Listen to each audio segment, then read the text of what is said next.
Bonjour à tous, aujourd'hui on va voir comment manipuler des images en Python avec la librairie Pillow.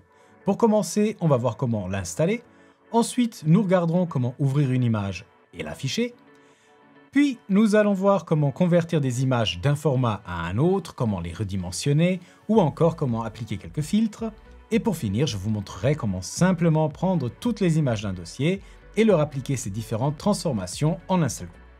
Je m'appelle Sergio, entrepreneur et développeur depuis plus de 10 ans, et vous êtes sur la chaîne SimpleTech, la chaîne dédiée aux passionnés de développement et de technologie.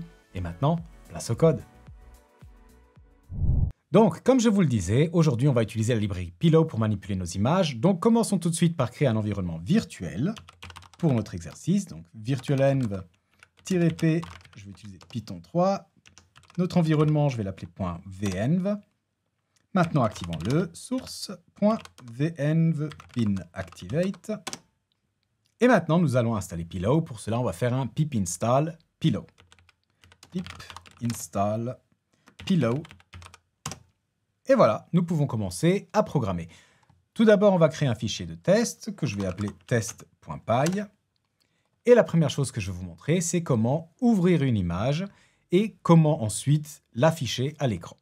Et la première chose à faire est un import. Donc on va faire un from pil, grand P, grand I, grand L, import image. Maintenant ici, on va faire un if name égale underscore underscore main underscore underscore. Et là, on va créer une variable qui va contenir notre image, qu'on va appeler image, et qui est égale à, et là on va utiliser la classe qu'on vient d'apporter, donc image avec un grand I, .open, et puis il suffit de donner le chemin d'accès à notre image, entre guillemets. Donc là, input, slash, et là je vais prendre la première image. Et si maintenant on veut afficher cette image, il suffit de faire un image.show, image.show. Si on lance notre code avec python test.py, vous voyez que l'image est bien affichée. Maintenant, il faut savoir que cet objet image contient aussi certaines informations sur l'image, comme par exemple sa taille. Donc là, je peux faire un print de image.size. Et je peux aussi faire un print de image.format, par exemple.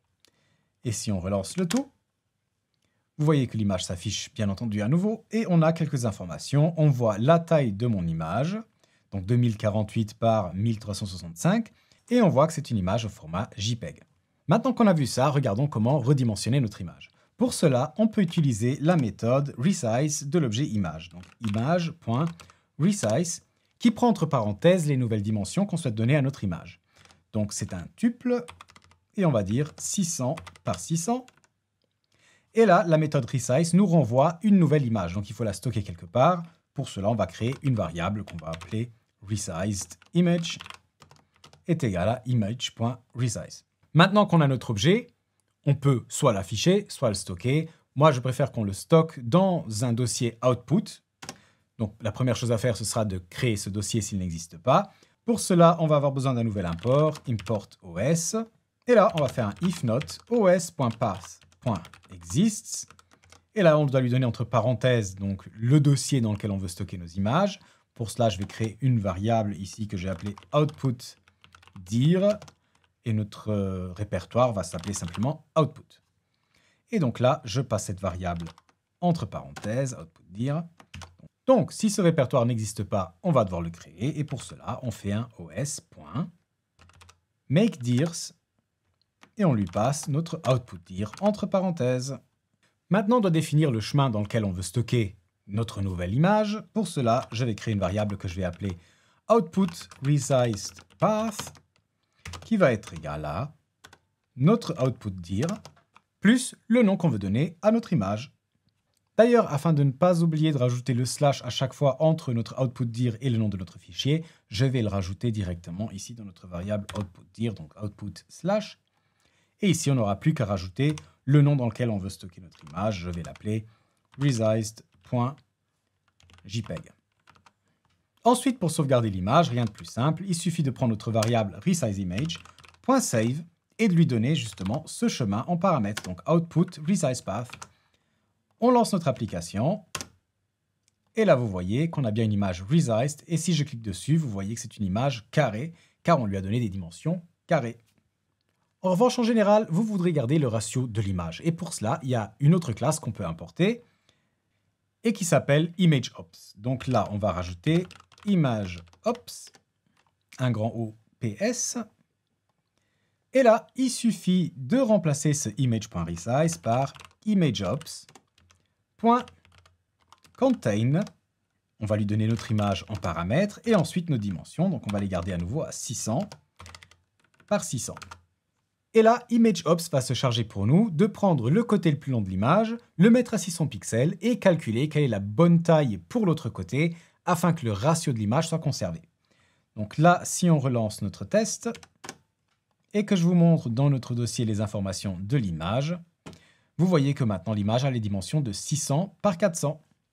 Après, si vous cherchez sur Internet, vous trouverez aussi de temps en temps la référence à la méthode thumbnail de l'image. Donc image.thumbnail, et là, entre parenthèses, nos dimensions, donc 600 par 600. Et là, si vous faites un image.save, vous retrouvez exactement le même résultat. Donc là, on voit notre image redimensionnée avec les bonnes proportions. Mais en fait, je ne suis pas fan de cette méthode parce qu'elle prend l'objet qu'on a créé avec l'image originale et va modifier cet objet. Je préfère ne pas modifier l'objet en place, mais plutôt générer des nouvelles images. Donc, pour moi, la méthode à suivre est effectivement de prendre la méthode ImageOps.contain. Après, chacun fait comme il veut, les deux méthodes fonctionnent. Maintenant, imaginons que vous souhaitiez convertir votre image en un format plus adapté au web, par exemple le WebP. Eh bien, avec Pillow, c'est très simple. Il suffit de la re-sauvegarder avec la nouvelle extension. Donc, on va créer un nouveau chemin de sauvegarde. On va l'appeler Output WebPPath et je vais appeler l'image converted.webp. Ensuite, il suffit de faire un image.save et on lui passe le nouveau chemin qu'on vient de créer. On relance le tout. Et là, si on va voir notre dossier, vous voyez qu'on a bien un fichier WebP qui a la taille de l'image originale. Donc là, si je regarde les informations, vous voyez qu'on a toujours une image de 2048 par 1365, mais elle ne fait que 821 kilobits, alors que la version originale fait 1,8 mégas. Maintenant, regardons comment appliquer un filtre à notre image. Par exemple, si on veut la rendre floue, il suffit de créer une nouvelle variable, blur, est égal à image.filter, et puis il faut dire ce qu'on veut appliquer comme filtre à l'image. Et pour cela, on va faire un nouvel import. On va faire un import de ImageFilter. Et donc là, à notre image.filter, on va donner en paramètre ImageFilter suivi du filtre qu'on veut appliquer. Dans notre cas, ce sera un Gaussian Blur. Et là, entre parenthèses, on doit encore lui passer quelques paramètres. Donc, à quel point on veut que l'image soit floue. Je vais lui passer le paramètre 4. Puis, on doit stocker le tout. Donnons-lui un nouveau nom, donc blur.jpeg. Je vais renommer ma variable en output blurpath. Et puis, on va sauvegarder cette image. Donc, blur.save. Output blurpath. On lance le programme. Et si on ouvre l'image blur.jpeg, vous voyez qu'elle est bien floutée. Donc là, je vais peut-être l'ouvrir en plus grand pour que vous le voyez. Et voilà. Regardons aussi en vitesse comment transformer une image en noir et blanc. Donc là, je vais créer une nouvelle variable que je vais appeler grayscale. Et là, on peut faire un imageOps.grayscale. Et on passe notre image en paramètres. On n'a plus qu'à la sauvegarder, donc on va créer un nouveau nom, output graypath, et je vais l'appeler gray.jpeg. Et pour finir, on la sauvegarde, donc grayscale.save, output graypath. On relance notre programme, et voilà, on a notre image en noir et blanc. Bon, vous pouvez encore vous amuser avec d'autres filtres. Respectivement, vous pouvez même créer vos propres filtres, car vous pouvez manipuler les pixels à votre guise avec cette librairie. Mais pour ma part, maintenant ce que je vais vous montrer, c'est comment on peut prendre toutes les images d'un dossier et les transformer d'un coup, par exemple les mettre toutes en noir et blanc ou toutes les redimensionner. Bon, ce n'est pas très compliqué et ce n'est pas trop lié à Pillow, mais plutôt à Python en lui-même. Retournons dans notre code, et là, la première chose que je veux faire, c'est définir de quel dossier on veut lire nos images. Donc, je vais définir une variable inputDir que je vais initialiser avec notre dossier input, sans oublier le slash. Maintenant, je vais prendre ce if not osPath et je vais le mettre en début de notre programme. Donc, on va tout de suite vérifier que notre dossier output est bien créé et sinon, on le crée. Et puis, on va itérer sur tous nos fichiers qui sont dans notre dossier input. Donc, on fait un for filename in os.listdir et entre parenthèses, on donne notre input.dir. Qu'est-ce que cette ligne fait? Elle va prendre tous les fichiers qui sont dans notre répertoire input.dir, donc ici le input slash, et il va nous retourner le nom de chacun de ces fichiers. Maintenant, on pourrait avoir différents types de fichiers dans ce répertoire, donc le mieux, c'est de bien vérifier qu'on est en train de prendre uniquement les images, donc les points JPEG. Pour cela, on fait un if filename.endsWith, et entre parenthèses, on va lui donner une liste de toutes les extensions qu'on veut pouvoir traiter. Donc là, je vais dire les points JPEG et les points PNG.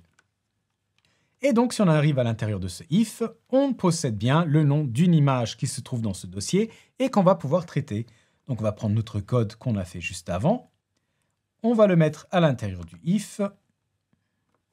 Et là, on n'aura plus un image.open input slash DSC et ainsi de suite, mais on aura un input slash plus filename. Ensuite, on applique les différentes transformations qu'on avait fait juste avant, avec pour seule différence que cette fois-ci, on va devoir changer nos output paths parce qu'il faut qu'on ait le nom de l'image dans le nom de l'output qu'on va générer. Donc, par exemple, on pourra faire quelque chose du genre plus os.path.splitExt.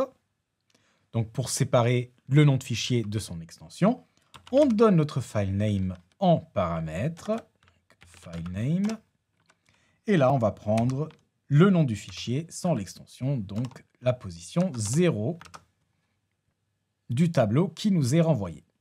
La position 1 serait donc l'extension. Ah, attention, j'ai juste rajouté ici un underscore pour que ce soit plus facile à lire. Et on fait la même chose pour les autres noms de fichiers. Donc là, plus ospath splitExt et ainsi de suite. Et si tout va bien, que j'efface notre output précédent et qu'on relance notre programme, donc Python test.py, nous voyons donc que nous avons dans notre dossier output chacune de nos images avec les différents traitements qu'on leur a appliqués. Donc ouvrons quelques exemples. Je vais prendre la deuxième image en blur, et là vous voyez l'arbre en flou. Et si je prends la dernière image en gris, vous voyez que le chat est bien en noir et blanc. Et voilà, c'est tout ce que je voulais vous montrer aujourd'hui. J'espère que cette vidéo vous a été utile. Si c'est le cas, n'oubliez pas de liker la vidéo et de me laisser un petit commentaire. Abonnez-vous pour ne pas rater les prochaines vidéos. Et moi, je vous dis à très bientôt. Au revoir.